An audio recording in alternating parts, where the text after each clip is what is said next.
Hello, नमस्कार. कसे आहात सगळे? मस्त आहात ना? आशा करते तुम्ही सगळे आनंदात असाल. तुम्हा सर्वांचं अगदी मनापासून स्वागत आहे आपल्या चॅनलवरच्या आजच्या या व्हिडिओमध्ये. तर इथे माझं काय सुरू आहे, तर मी आज काढलेली आहे किचनची थोडीशी साफसफाई, म्हणजे आठवड्याची किंवा पंधरवाडीची साफसफाई आपण ज्याला म्हणू शकतो. तर तीच मी काढलेली आहे. आणि आता बघा, मार्गशीर्ष महिनासुद्धा, म्हणजे मार्गशीर्ष महिना तर तसाच चालू झाला, पण मार्गशीर्षचा गुरुवार येणार आहे आता. तर बघा, असे काही सणवार वगैरे असतील तर थोडीशी आपण आपल्या घराची साफसफाई, जाडे जळमटे काय काय असं करत असतो. तर किचनसुद्धा मला ना थोडीशी क्लीन करायची होती. आता बघा, बऱ्याच ताईंना असं वाटेल की काय नुसते साफसफाईचेच म्हणजे व्हिडिओ बनवता आणि काय नुसते साफसफाई करता. तर खरं सांगू की बघा, जेव्हाही आपण कुठलीही गोष्ट बनवतो तर त्या गोष्टीला बघा मेंटेनसुद्धा करावं लागतं. म्हणजे जर समजा तुमच्याकडे जर फर्निचर असेल किचनमध्ये आणि तुम्ही सामान ठेवून दिलं नुसतं आणि त्याच्याकडे मग लक्षच दिलं नाही, असं होत नाही. तर बघा, ती गोष्ट ना वारंवार आपल्याला मेंटेनसुद्धा करावी लागते. त्याचा मेंटेनन्ससुद्धा असतो, वारंवार त्याची साफसफाईसुद्धा करावी लागते. आणि माझ्याकडे बघा वेळ असतो आणि मला आवडतं हे करायला. म्हणजे 8-15 दिवसातून माझी जी किचन आहे तर ती अशा प्रकारे ना मी क्लीन करून घेते. तर म्हणून मग व्हिडिओसुद्धा तुमच्यासोबत शेअर करत आहे. कारण बघा, बऱ्याचशा ताई अशा असतात ज्यांना म्हणजे साफसफाई करायला आवडते आणि दुसऱ्यांना बघून, म्हणजे दुसऱ्यांना असे कामं करताना बघून किंवा दुसऱ्यांना अशी साफसफाई करताना बघून आपल्यालासुद्धा मोटिवेशन मिळतं. आणि तुमच्यासुद्धा बऱ्याच वेळा कमेंट असतात की तुम्हाला काम करताना बघून आम्हालासुद्धा काम करण्याचा हुरूप येतो आणि आम्हालासुद्धा मोटिवेशन मिळतं. तर म्हणून मग अशा प्रकारचे जे व्हिडिओ आहेत तर ते मी तुमच्यासोबत शेअर करत असते. स्पेशली म्हणजे मला माझं किचन क्लीन करायचं होतं, तर तोच मी व्हिडिओ बनवला आणि तुमच्यासोबत शेअर केला. तर इथे बघा, ट्रॉल्यांमध्ये म्हणजे जे काही आपण भांडे वगैरे ठेवतो तर आपल्या मागे बघा कामाची ना इतकी घाई असते की प्रत्येकच वेळेला आपण ते ना मॅनेज करू शकत नाही. म्हणजे सकाळी सकाळी टिफिनची घाई असते, सायंकाळीसुद्धा काय ना काय अशी घाई असते. तर त्यावेळेला ॲक्युरेट जिथलं सामान तिथं ठेवणं आपल्याच्याने होत नाही. आणि मग ते 2 दिवसातून, 4 दिवसातून, 8 दिवसातून सगळं सामानांचं नियोजन आपलं बिघडतं. तर मग बघा, 8 दिवसातून ना असा एक दिवस काढायचा, म्हणजे या कामाला. आता बघा, हे जे हा जो पूर्ण व्हिडिओ आहे तर तो तुम्हाला 10-11 मिनटाचा तुमच्यापर्यंत येईल. आणि हे अख्खं जे कामच आहे जे मी तुम्हाला आजच्या व्हिडिओमध्ये दाखवणार आहे, तर त्या कामालाच मला फक्त 30 ते 45 मिनटं लागले. 1 तासही पूर्ण लागला नाही. आणि माझं जे किचन आहे तर ते छान असं क्लीन झालं. आणि दुसरी गोष्ट म्हणजे माझ्या मनालासुद्धा समाधान मिळालं की माझं जे किचन आहे तर ते क्लीन आहे म्हणून. कारण बघा, जेव्हाही आपण मग कधी काम करतो ना तर मुंग्या, झुरळ, स्पायडर अशा काय काय आपल्याला दिसतात. आणि कधी समजा जर जेवणाच्या ताटावर वगैरे स्पायडर वगैरे किंवा झुरळ वगैरे दिसल्या तर आपलाही ना म्हणजे ते वापरण्याचं मन करत नाही. मग त्याला एक तर पूर्ण भांडे आपल्याला धुवावे लागतात आणि त्याच्यानंतर मग ते आपण वापरीमध्ये घेतो. तर असा प्रॉब्लेम होऊ नये यासाठी म्हणून बघा, 8-15 दिवसातून ना अशा प्रकारे जर आपण वरचे वर किचन क्लीन करून घेतली तर मुंग्यांचा, झुरळांचा आणि स्पायडरचा त्रास आपल्याला होत नाही आणि आपलं किचनसुद्धा छान असं नीटनेटकं आणि स्वच्छ राहतं. तर वरची ट्रॉली जी होती तर ती मी जमवून घेतली. तिथे बघा, काही ना भांडे पूर्ण असे अस्तव्यस्त झालेले होते, किचनचे कपडे वगैरे सगळे अस्तव्यस्त झालेले होते, तर ते जमवून घेतले. आणि त्यानंतर मग सगळ्यात खाली ना ही म्हणजे प्लेटांची ट्रॉली आहे, ज्या ताट्या वगैरे असतात. माझं जे किचन आहे तर ते अगदी छोटंसं आहे. त्यामध्ये ट्रॉल्या काही जास्त बसलेल्या नाहीत, फक्त 6 ट्रॉल्या बसलेल्या आहेत. आणि या 6 ट्रॉल्यांमध्ये मला माझे ना सगळे भांडे ॲडजस्ट करावे लागतात. बऱ्याच वेळा व्हिडिओमध्ये मी तुमच्यासोबत शेअर करत असते की भांडे माझ्या इथे ना खूप सारे आहेत, खूप सारं सामान आहे आणि ते मला इतक्या छोट्याशा जागेमध्ये ना ॲडजस्ट करावे लागतात. तर अशा प्रकारे बघा, थोडंसं व्यवस्थितपणे जर आपण ठेवलं तर कमीत कमी ट्रॉल्या आणि छोट्याशा किचनमध्ये सुद्धा आपण आपलं खूप सारं सामान ठेवू शकतो. खालची जी ताट्यांची ट्रॉली होती तर तिथली जागा बघा पूर्ण ना झाडून घेतली आणि तिथे स्वच्छ कापडाने पुसून घेतलं. ट्रॉली काही माझ्याच्याने निघत नाही. मिस्टर जर घरी असले तर ते काढून देतात, ते काही घरी होते नाही. म्हणून मग मला जसं जमतं तसं त्या हिशोबाने मी तिथे ते स्वच्छ करून घेतलं. ट्रॉल्या जर आपण बाहेर काढल्या तर अगदी व्यवस्थितपणे स्वच्छ होतं. तर सगळं पुसून तिथे ना प्लेटा वगैरे जमवून घेतल्या. आणि बघा या लहान ट्रॉल्यांमध्ये म्हणजे ट्रॉल्या जर कमी असतील आणि कमीत कमी ट्रॉल्यांमध्ये आपल्याला जास्तीत जास्त भांडे जमवायचे असतील तर बघा अशा प्रकारे ना प्लेटा वगैरे जमवताना आधी लहान प्लेटा, तर जितक्या लहान प्लेटा आहेत त्या एकत्र एका सेक्शनला ठेवायच्या, मग त्यापेक्षा मोठ्या प्लेटा एका सेक्शनला ठेवायच्या, मग त्यापेक्षा मोठ्या, तर असा लहानापासून मोठ्यापर्यंतचा क्रम लावत जायचा. तर अशा याच्यामध्ये जे भांडे आहेत ते बघायलाही सुंदर दिसतात.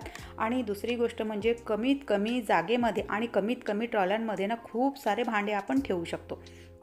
तर अशा प्रकारे जर आपल्याकडे कमी ट्रॉल्या असतील तर एकात एक पसवून आपण बघा म्हणजे भांडे ठेवले ना तर खूप सारे भांडे आपल्या इथे ट्रॉल्यांमध्ये आपण जमवू शकतो. कमी म्हणजे छोटं किचन आणि कमी ट्रॉल्यांमध्ये कशा प्रकारे जास्तीत जास्त भांडे जमवायचे याच्याविषयीचा ऑलरेडी व्हिडिओ मी आपल्या चॅनलवरती टाकलेला आहे. हवं तर तुम्हाला ना डिस्क्रिप्शन बॉक्समध्ये मी त्याची लिंकसुद्धा देणार. आता बऱ्याच लोकांना बघा डिस्क्रिप्शन बॉक्स म्हणजे काय म्हणजे हे कळत नाही. तर बघा जिथे टायटल दिलेलं असतं ना तर तिथे मोरचा एक बटन असतो. त्या मोरच्या बटनवर जर आपण क्लिक केलं तर खाली पूर्ण आपला डिस्क्रिप्शन ओपन होतो. तर तिथे मी त्या व्हिडिओची लिंकसुद्धा तुम्हाला देणार, हवं तर तुम्ही चेक करू शकता.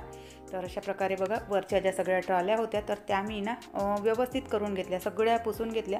पुसण्यासाठी मी कोलिन आणि एको DIY लिक्विड असते तर त्याचा वापर करते.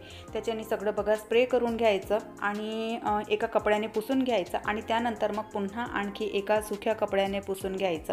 सुका जो कपडा असतो ना तर तो मायक्रोफायबरचा असला ना तर अगदी व्यवस्थितपणे पुसल्या जातं. तर त्यानंतर मग ही जी सगळ्यात खालची ट्रॉली आहे इथे ना सगळे जे काही जेवण बनवण्याचे भांडे असतात म्हणजे गंज, कढया या सगळ्या इथे ना या लहान म्हणजे खालच्या ट्रॉलीमध्ये मी ठेवते. तर बघा यामध्ये ना म्हणजे ज्या खालच्या ट्रॉल्या आहेत यामध्ये ना अशा प्रकारे माझ्याजवळ हे मायका शीटचे ना वाचलेले तुकडे होते. तर तेच तुकडे बघा मी ना या ट्रॉल्यांच्या साईजमध्ये कट केले आणि ते तुकडे मी इथे टाकलेले आहेत. ऑनलाईन आपल्याला ना या शीटसुद्धा मिळतात तर त्याचासुद्धा आपण वापर करू शकतो. माझ्याकडे ना ऑलरेडी मायका शीट खूप सारी वाचलेली होती तर मी त्यांचाच वापर केला म्हणजे ती मायका शीटसुद्धा कामी लागली. आणि खालची जी धूळ आहे तर त्यापासून आपले भांडेसुद्धा प्रोटेक्ट होतात, त्यावर डायरेक्ट धूळ येत नाही किंवा जे काही किडे वगैरे किंवा स्पायडर वगैरे असतात तर ते म्हणजे डायरेक्ट असे भांड्यांवर येत नाही. तर त्यामुळे ही मायका शीट मी इथे घातलेली आहे. माझ्या सगळ्या 6च्या 6 ज्या ट्रॉल्या होत्या तर त्या छान अशा स्वच्छ करून झाल्यात. त्यानंतर मग हा एक सेक्शन आहे, ट्रॉल्यांच्या बाजूचा सेक्शन आहे हा. अशा प्रकारे मी इथे पार्टिशन करून घेतलं आणि त्यामध्ये बघा जेवढेही मिक्सरचे भांडे असतात, छोटे छोटे लोणचाचे डबे वगैरे असतात, कारण जे मोठे लोणच्याचे डबे असतात तर त्यामधून आपण डायरेक्टली लोणचं घेत नाही, छोट्या डब्यांमध्ये काढून ठेवतो. तर ते सगळे लोणच्याचे डबे वगैरे ना इथे या सेक्शनला ठेवलेले असतात. जसं की मी तुम्हाला सांगते सामान खूप सारं आहे तर त्यामुळे बघा अशा प्रकारे ना म्हणजे माझ्या किचनमध्ये ना मी हे काही असे छोटे छोटे कॉर्नर्स बनवून घेतलेले आहेत ज्यामुळे ना माझं काम खरंच खूप सोपं होतं आणि माझ्या किचनमध्ये पसारासुद्धा दिसत नाही. याविषयीसुद्धा मी एक ना डिटेल व्हिडिओ बनवलेला आहे की माझ्या किचनचे असे कॉर्नर ज्यामुळे माझं काम सोपं होतं आणि माझ्या किचनमध्ये पसारा दिसत नाही, तो सुद्धा व्हिडिओ आपल्या चॅनलवरती आहे. तर बघा खालचा जो सेक्शन होता तर तो सुद्धा मी ना अशा प्रकारे सगळा असा स्वच्छ करून घेतला. आणि खरं सांगते तुम्हाला बघा 8-15 दिवसातून जर तुम्ही अशा प्रकारे 20-25 मिनटं अर्धा तास जर तुमच्या किचनला दिला ना तर तुमच्या किचन बघा त्यामध्ये ना झुरळ, स्पायडर, मुंग्या वगैरे ना कुठलाही त्रास तुम्हाला होणार नाही. आणि सोबतच किचनसुद्धा ना छान असं नीटनेटकं आणि फ्रेश राहतं आणि किचनमध्ये काम करताना आपल्यालासुद्धा छान असं प्रसन्न वाटतं. बघा तुम्ही जेव्हा ना किचन छान असं स्वच्छ राहतं आणि त्यावेळेला जेव्हा आपली लक्ष तिथे जाते तर मन ना अलगदच असं ना सुखावून जातं, म्हणजे अशी वेगळी काही गोष्ट करण्याची गरज पडत नाही. किचन जर स्वच्छ असेल तर आपलं मनसुद्धा आपोआपच प्रसन्न राहतं. त्यानंतर इथे हा समोरना हा एक सेक्शन आहे तर इथले डबे जे आहेत तर ते बघा अशा प्रकारांना स्टीलचे डबे आहेत आणि ॲल्युमिनियमचे डबे आहेत. तसं बघायला गेलं तर बघा जे डबे असतात ना ट्रान्सपॅरेंटच चांगले असतात, म्हणजे अगदी त्यामध्ये काय सामान आहे काय नाही ते विजिबल होतं आणि आपल्याला पटकन घेता येतं. पण माझ्या इथे ना हे सगळे डबे माझे अन्नाचे डबे आहेत आणि हे सगळे इतके आलेले आता यांना कुठे फेकणार आणि त्यांच्या जागी कुठे नवीन ट्रान्सपॅरेंट डबे घेणार. तर म्हणून मी माझे जे डबे आहेत तर ते सगळे म्हणजे चालू देत आहे. त्यामुळे बघा सामान शोधताना माझं थोडंसं जे तिथलं जे सामान आहे तर ते म्हणजे जे डबे आहेत तर ते ना विस्कळीत होतात. तर त्यांना मी अशा प्रकारे 8-15 दिवसातून एकदा थोडासा वेळ देऊन ते सगळं जमवून घेते. त्यानंतर गॅस ओट्याच्या बाजूला सुद्धा ही एक शेल्फ मी बनवलेली आहे. तर तिथलं सुद्धा बघा, म्हणजे जेव्हा आपण डबे वारंवार बाहेर काढतो, आतमध्ये ठेवतो, तर अशा वेळेला बघा कधी गॅस ओटाना खराब असतो, कधी काही असतो, तर त्याच्या बुडाला वगैरे काही लागलेलं असेल तर ते डायरेक्ट तिथे, म्हणजे ज्या शेल्फ आपण बनवलेल्या आहे तर तिथे जाऊन चिकटतं. तर म्हणून मग त्यांनासुद्धा थोडंसं ना डबे बाहेर काढून घेतले, तिथली जागा स्वच्छ करून घेतली आणि पुन्हा डबे पुसून त्यांच्या जागी मी ठेवलेले आहेत.